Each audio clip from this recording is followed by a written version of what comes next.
Earlier this year, Austin Booth was named as the 19th Executive Director of the Arkansas Game and Fish Commission.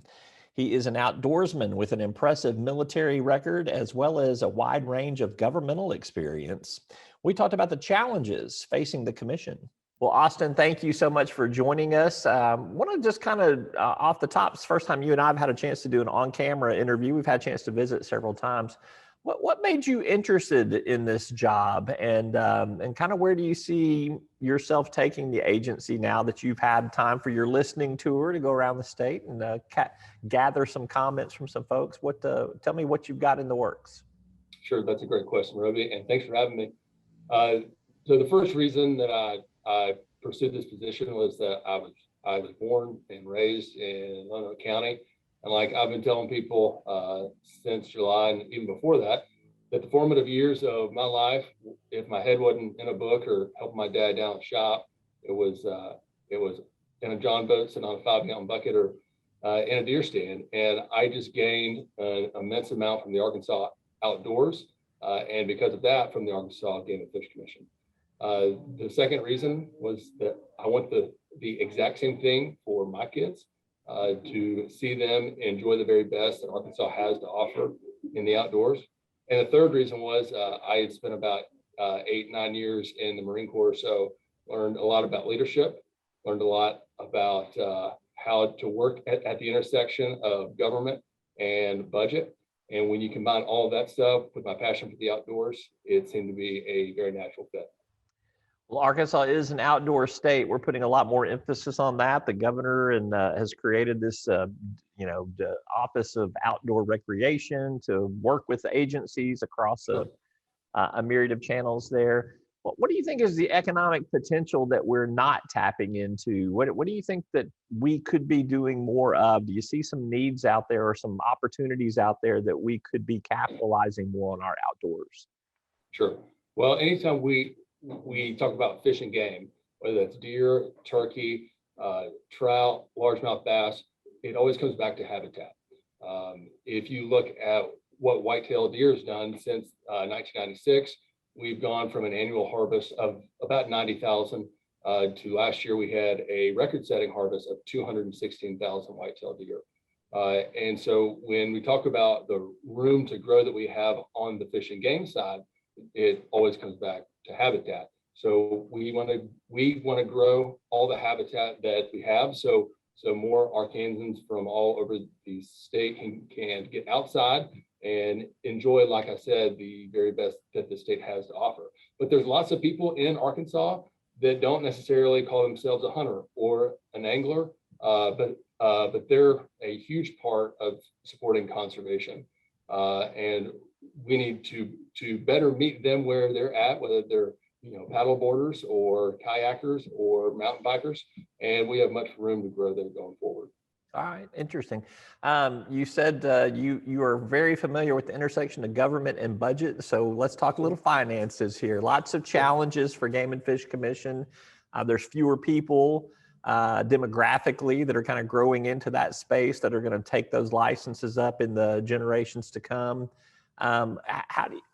What options do you have there? You can raise license fees, but you got to do some other stuff to recruit more people in. What are you exploring? Yeah, so our license sales account for about 1/3 of our budget. The other 2/3 are federal aid and the conservation sales tax that we've had since 1996. We have not had an increase in hunting licenses since I've been alive, which always kind of makes people chuckle. But I don't necessarily think that's a good enough reason in and of itself to pursue it. What we need on the budget side of the house is a long-term comprehensive vision for how the Arkansas Game and Fish is going to serve Arkansans in the outdoors. And then we can talk about how we get there and how to pay for all of those things. Now, you mentioned the decrease in hunter and angler participation. From 2014 to 2019, we saw about a 16% decrease. That's very, very troubling for us. And again, when it comes to recruiting new outdoorsmen, we take that extremely seriously. We're trying to recruit, retain, and reactivate people, whether they're interested in hunting, fishing, or shooting, not just from a revenue perspective, because we want the revenue, but because that's what Arkansas is known for, right?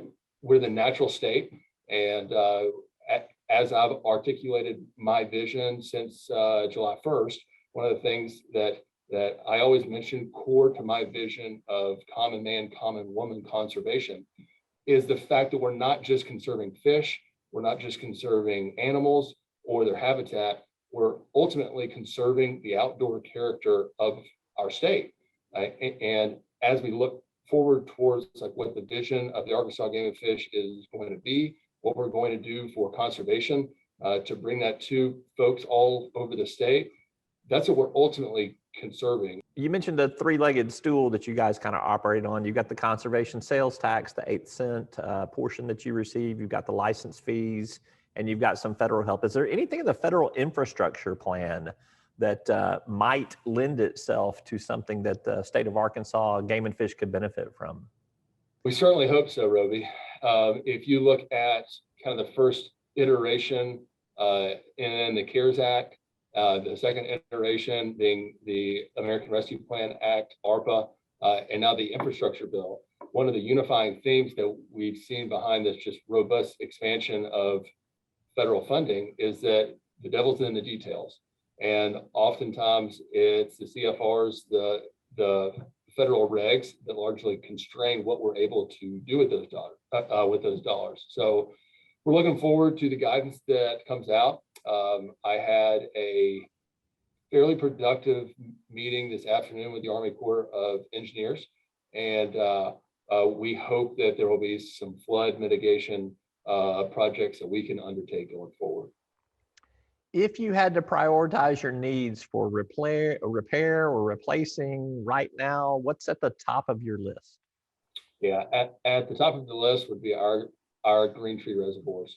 We've been on the road since October talking about what we're doing at our Green Tree reservoirs that are household names, not just in Arkansas, but throughout the entire United States, places like Hurricane Lake Wildlife Management Area, Black River, Biomeda.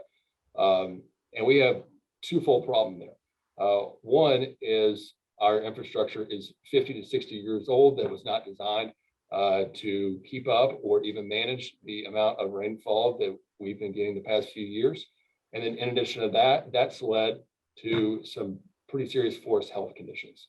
And those red oaks, those red oak forests, those bottom on hardwoods are really what made Arkansas duck hunting what it's known for today. So that's priority number one, not just because it's a tremendous priority in the short term, but because anytime we talk about forest management, it takes a very long time to fix. So last question for you. You are an avid outdoorsman before you got this job. Now that you are in this role, you have the opportunity to probably explore some places that you never have been before. So what's been one of the newly found wonders of Arkansas outdoors? Can you point to one of your children that you might want to say has been a pleasant surprise? Yeah, well, I grew up here. I grew up hunting and fishing here, and then I left. I left for about 15 years to go to college, to go to law school, and to serve in the Marine Corps. And when I did that, it forced me to become a public land angler, a public land outdoorsman, just generally, hunt, fish, everything. And so I brought that mentality back with me, that the first place that I'm going to look is public land. And so I've been all over the state, just seeing these wildlife management areas that I didn't know existed, put in for permits, and we've been getting after it. I took my 8-year-old daughter hunting 2 weeks ago, shot a doe. She had a blast, and it's been a really, really good year so far. All right, Austin Booth, thank you so much for your time. I appreciate you. Thank you, Robin.